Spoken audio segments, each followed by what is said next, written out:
रोज नया खाने वालों मैं समझता हूँ आपको अलग अलग रोम इंस्टॉल करने में काफी मजा आता है और आप भी इंस्टॉल करना चाहते हो नई नई रोम्स, तो आपको बताऊं किस तरह से कस्टम रोम इंस्टॉल कर सकते हैं किसी भी स्मार्टफोन में। लेकिन सबसे पहले आपको बता दूं, इसके लिए आपकी दो चीजें जो है वो फुलफिल कर देने चाहिए। मतलब आपको पहले बूट लोडर अनलॉक होना चाहिए और उसके बाद आपकी कस्टम रिकवरी इंस्टॉल होनी चाहिए। अगर आपको नहीं पता है दोनों चीजें कैसे होती है, ऑलरेडी वीडियो बना रखे, लिंक डिस्क्रिप्शन में मिल जाएगी, वो चीज कर लो, फिर बाद में आगे आप कंटिन्यू कर लेना। तो आप कंटिन्यू करते हैं यार, देखते हैं किस तरह से करना है। तो कस्टम रोम इंस्टॉल करने के लिए सबसे पहले तो अपने फोन को बूट करना होगा रिकवरी मोड में। आपको पता ही होगा पावर बटन और वॉल्यूम अप बटन को एक साथ प्रेस करना होता है। चाहे तो पहले अपने फोन को पावर ऑफ कर लेना या फिर ऑन स्क्रीन पर ही यहाँ पर इसको रिकवरी मोड पर बूट कर लेना। अब कस्टम रिकवरी पर जैसे आप बूट कर जाएंगे तो सबसे पहली बात ये ध्यान रखना, यहाँ पर मैं ऑरेंज फॉक्स रिकवरी का यूज़ कर रहा हूँ और मैं यही रिकमेंड करूँगा कि आप भी ऑरेंज फॉक्स रिकवरी इंस्टॉल करना और उसके हिसाब से मैं यहाँ पर बताने वाला हूँ और काफ़ी इजी रहेगा। दूसरी टिप ये रहेगी, अपने फ़ोन का स्क्रीन लॉक, फिंगरप्रिंट और फेस अनलॉक तीनों को डिलीट कर देना। नहीं तो आपको जब कस्टम रिकवरी पर आप बूट करेंगे तो आपको डेटा पार्टीशन इंक्रिप्टेड दिखाएगा और पैटर्न मांगेगा और उस पैटर्न से नहीं खुलेगा जो आपने स्क्रीन पर लगा रखा होगा। और यहाँ पर सब कुछ स्टोरेज देखेंगे तो यहाँ पर सब कुछ इंक्रिप्टेड दिखाएगा, XYZ इस तरह से रैंडम अल्फाबेट्स वगैरह, नंबर्स वगैरह आपको दिखाएगा। तो ध्यान से अपने फोन का screen lock, fingerprint, face unlock सब हटा देना, उसके बाद कस्टम रिकवरी पर बूट करना। और अगर आपका फ़ोन ऑन नहीं हो रहा है और आपका ये सब कुछ डिक्रिप्ट दिखा रहा है तो ध्यान रखना, आपको यहाँ पर फॉर्मेट करना पड़ेगा। वाइप पर जाना, फॉर्मेट डेटा पर जाना और यहाँ पर यस लिख देना। इससे क्या होगा, आपकी इंटरनल स्टोरेज जो है वो क्लियर हो जाएगी, डिलीट हो जाएगी और आपका फ़ोन डिक्रिप्ट हो जाएगा। तो डिक्रिप्ट वाली प्रॉब्लम का भी मैंने सॉल्यूशन आपको दे दिया है।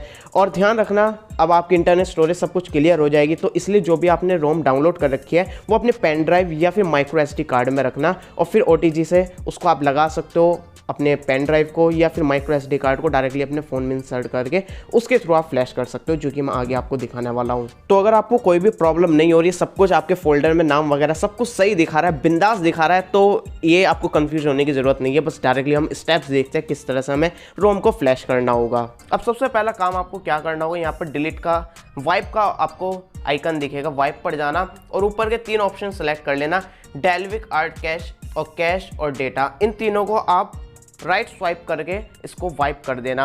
अब जैसे वाइप हो जाएगा, अब आपको जाना होगा स्टोरेज में।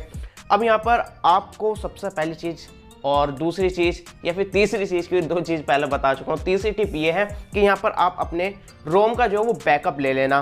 तो यहाँ पर ये वाइप करने से पहले आपको दिखता है बैकअप, तो क्रिएट न्यू बैकअप ले लेना। अगर आपकी कस्टम रोम इंस्टॉल नहीं हो पाई सही से तो आप पुरानी वाली रोम पर यहाँ पर वापस से आ सकते हो, उसको रिस्टोर कर सकते हो। तो वाइप करने से पहले आप बैकअप ले लेना। तो भाई हम है खिलाड़ी आदमी, हमें बैकअप की कोई ज़रूरत नहीं है, हम डायरेक्टली इंस्टॉल करेंगे। अब हमें कुछ नहीं करना होगा, सिंपली आपने जो भी रोम डाउनलोड कर रखी है उस फोल्डर को सिलेक्ट करना और उस फाइल को सिलेक्ट करना होगा। इंटरनल में है तो आप यहाँ से डायरेक्टली सेलेक्ट कर सकते थे, लेकिन अगर आपने अपने माइक्रो SD कार्ड या फिर पेन ड्राइव में रख रखा है तो OTG से अपनी पेन ड्राइव को कनेक्ट कर लेना। माइक्रो SD कार्ड है तो यहाँ से सेलेक्ट करना, OTG है तो यहाँ से सेलेक्ट करना। फिलहाल हमारी इंटरनल स्टोरेज में फाइल है तो मैंने इंटरनल स्टोरेज सेलेक्ट करी। डाउनलोड के फोल्डर में हमारी रोम की जिप फाइल पड़ी हुई है, EOSP एक्सटेंडेड मियाटोल। तो यहाँ पर मैं इसको सेलेक्ट करके राइट स्वाइप कर दूंगा और ऊपर आपको दिख रहा था ये रिबूट आफ्टर इंस्टॉलेशन वाला चेक कर रखा था। मतलब अगर हमारा ये सक्सेसफुली इंस्टॉल हो जाता है तो हमारा फ़ोन ऑटोमेटिकली रिबूट हो जाएगा, अदरवाइज आप मैनुअली भी कर सकते हो। अब ध्यान रखना, ये जो मैंने आपको मेथड बताया ये जनरल मेथड बताया है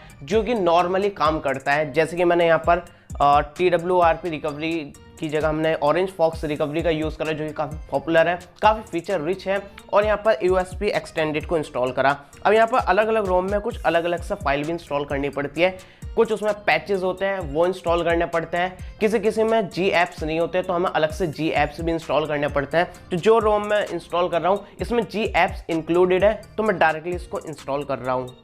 बाकी आपकी कस्टम रिकवरी और आपकी रोम पर डिपेंड करता है कि आप किस तरह से कौन सी रोम इंस्टॉल कर रहे हो। तो आप डेडिकेटेड वीडियो अलग अलग रोम के हिसाब से चाहते हो तो उसकी मैं अलग से वीडियो बना दूंगा, लेकिन जनरल मेथड यही होता है, इसी तरह से आप इसको इंस्टॉल कर सकते हो। तो जैसे ही हमारी सक्सेसफुली इंस्टॉल हो गई तो हमारा ऑलरेडी रिबूट पर चेक था तो हमारा ऑटोमेटिकली फ़ोन रिबूट हो चुका है। और अगर आपका ऑटोमेटिक रिबूट नहीं होता तो जैसे आपका सक्सेसफुल हो जाएगा वहीं पर रिबूट लिखा आएगा, स्वाइप टू रिबूट, आप उसको रिबूट कर देना और आपकी रोम सक्सेसफुली इंस्टॉल हो चुकी है। अब देखो, अगर आपने पहली बार कस्टम रोम इंस्टॉल करी है तो हो सकता है आपका फ़ोन बूट लूप में फंस जाए, फ़ोन आपका ऑन ना हो या फिर वापस रिकवरी पर आ जाए। तो आपको कुछ नहीं करना होगा, वाइप पे जाना, फॉर्मेट डेटा पर जाना और यहाँ पर यस लिख के कन्फर्म कर देना, जैसे कि स्टार्टिंग में मैंने बताया था। इससे आपकी इंटरनल स्टोरेज क्लियर हो जाएगी और आपका जो फ़ोन था वो इंक्रिप्शन डिक्रिप्शन की वजह से यहाँ पर बूट लूप में फंस जाता है। तो यहाँ पर इंटरनल स्टोरेज यहाँ पर क्लियर कर देना, यस लिख देना। अब इससे आपकी इंटरनल स्टोरेज अगेन क्लियर हो जाएगी और आपका फ़ोन एकदम धड़ाकधनी, एकदम धाकड़ की तरह, मतलब क्या बोल रहा हूँ, आपका फ़ोन रिबूट हो जाएगा। तो सक्सेसफुली इस तरह से आप इस एरर को भी सॉल्व कर सकते हो। तो कितना आसान था कस्टम रोम इंस्टॉल करना। आपको भी पसंद आया तो नीचे कमेंट करके बता देना। कोई प्रॉब्लम होती है तो भी नीचे कमेंट कर देना। ऐसी और भी वीडियोस आने वाली कस्टम रोम्स की, तो चैनल सब्सक्राइब कर देना। वीडियो पसंद आए तो लाइक कर देना।